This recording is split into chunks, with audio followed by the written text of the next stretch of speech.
Hello everyone. In today's video, we will be covering how to complete a progress report within the SpEd Forms system. I'm going to use my sample student for training purposes today. We're going to start off by going into the IEP, the Individualized Education Program. The first thing that you want to do within the IEP is make sure that it has been validated and finalized, so it's in your history. You can either do this by going into the history tab, or you can click the validate button here.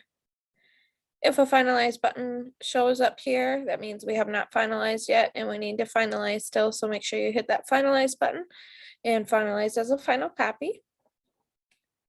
Otherwise, I'm just going to scroll down here, and next to this red exclamation, it does have a note saying the service plan has already been finalized for the state. That means we are good to go to start working on our progress reports, because this IEP's goals and objectives will auto-populate onto that progress report for you once it's finalized. To get to that progress report, I'm going to go to the IEP menu and then click IEP progress report. Notice at the top of your progress report, there are different drop downs. So it's important that you're making sure you are on the most recent IEP that has been finalized in your history. If you want to go back and look at old progress reports, you can do so by clicking them in that drop down menu there. You'll notice in each highlighted section, there'll be a new goal. So goal 1 is highlighted and goal 2 is highlighted here for you.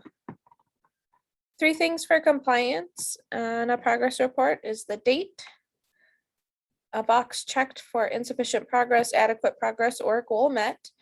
And then the third thing is that each individual objective must have measurable data for it, and it must be addressed in some way.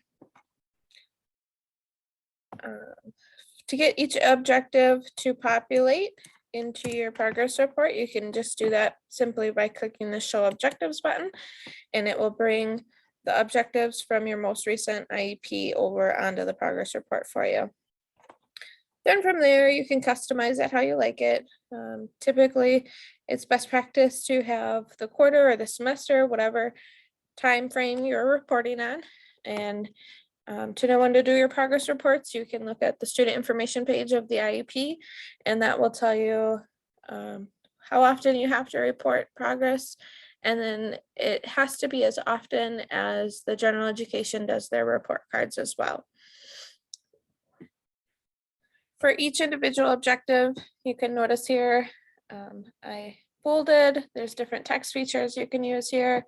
I did bold and put present level, and then I kind of summarized each of the objectives here, and then I included that measurable data.